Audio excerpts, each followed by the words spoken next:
Salam saudara-saudara, selamat hari Minggu. Kita berjumpa pada hari ini di penghujung minggu di bulan Juni. Dan sebelum kita mendengarkan firman Tuhan, mari kita berdoa. Tuhan Yesus, kami hari ini kembali menghadap kehadirat-Mu Tuhan, memohon bimbingan dan tuntunan-Mu melalui Roh Kudus, sehingga kami boleh memahami, boleh mengaplikasikan setiap sabda firman-Mu dalam kehidupan kami sehari-hari. Terima kasih Tuhan, di dalam nama Tuhan kami Yesus Kristus kami berdoa. Amin. Saudara-saudara yang terkasih, dasar permenungan kita pagi ini diambil dari kitab Roma pasal 6 ayat 12 sampai 14. Roma pasal 6 ayat 12 sampai 14 yang demikian firman Tuhan. Sebab itu, hendaklah dosa jangan berkuasa lagi di dalam tubuhmu yang fana, supaya kamu jangan lagi menuruti keinginannya. Dan janganlah kamu menyerahkan anggota-anggota tubuhmu kepada dosa untuk dipakai senjata kelaliman. Tetapi serahkanlah dirimu kepada Allah sebagai orang-orang yang dahulu mati, tetapi yang sekarang hidup. Dan serahkanlah anggota-anggota tubuhmu kepada Allah untuk menjadi senjata-senjata kebenaran. Sebab kamu tidak akan dikuasai lagi oleh dosa, karena kamu tidak berada di bawah hukum Taurat, tetapi di bawah kasih karunia. Demikian sabda Tuhan, berbahagia kita yang mendengarkan dan melakukan dalam kehidupan sehari-hari. Haleluya. Saudara-saudara, kita sebagai manusia tentu sangat rentan dengan godaan dalam hal apapun. Bukankah kita sebagai orang Kristen juga kita sangat rentan dalam berbagai macam godaan yang kemudian bisa membawa kita terjerumus dalam tindakan-tindakan yang bisa dikategorikan dalam dosa. Nah, hal ini pada dasarnya adalah dikarenakan di dalam diri manusia ada keinginan-keinginan, ada nafsu-nafsu yang seringkali kemudian mengendalikan manusia. Di dalam diri manusia memang ada berbagai macam keinginan, ada berbagai macam nafsu yang baik maupun yang jahat. Nah, untuk tetap kita bisa berjalan sesuai dengan firman Tuhan, di situ dibutuhkan sebuah pengendalian diri atau kontrol diri, sehingga kita bisa memilah, kita juga bisa menahan keinginan-keinginan yang buruk dan melakukan hal-hal yang baik.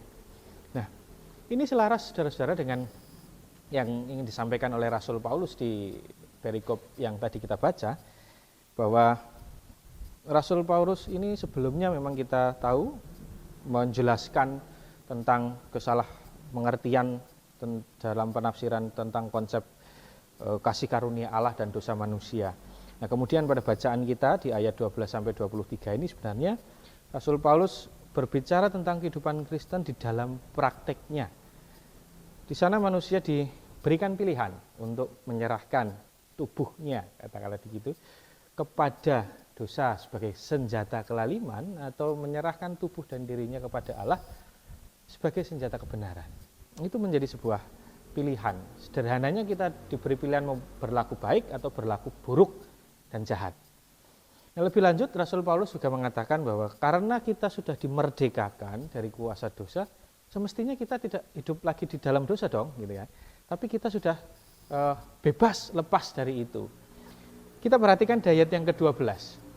Di sana dikatakan, sebab itu hendaklah dosa jangan berkuasa lagi di dalam tubuhmu yang fana, supaya kamu jangan lagi menuruti keinginannya.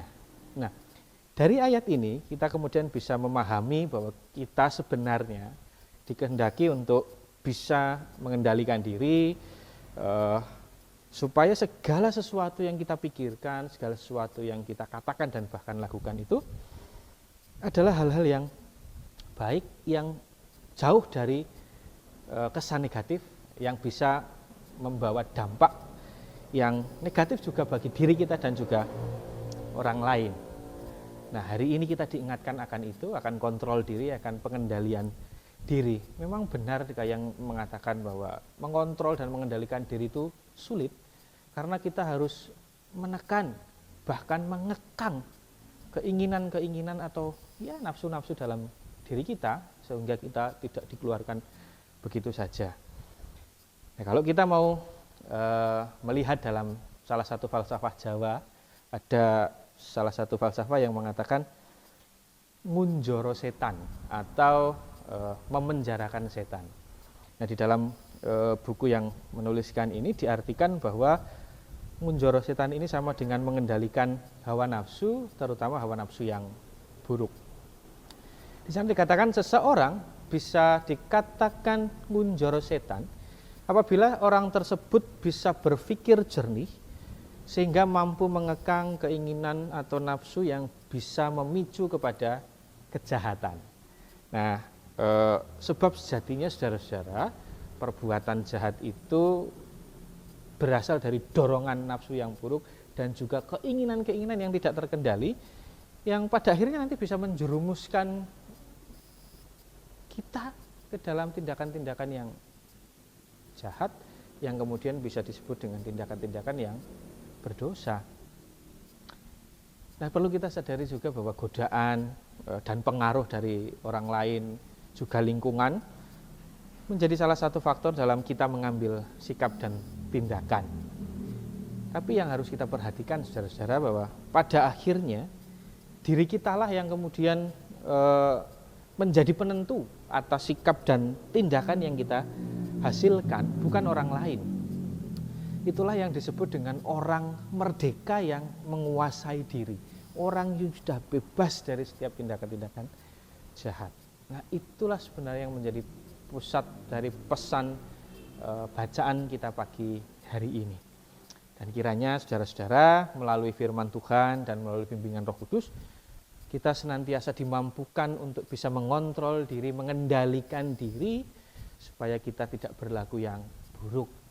Secara sederhana katakanlah, pikirlah dahulu sebelum kita bertutur kata dan bertindak.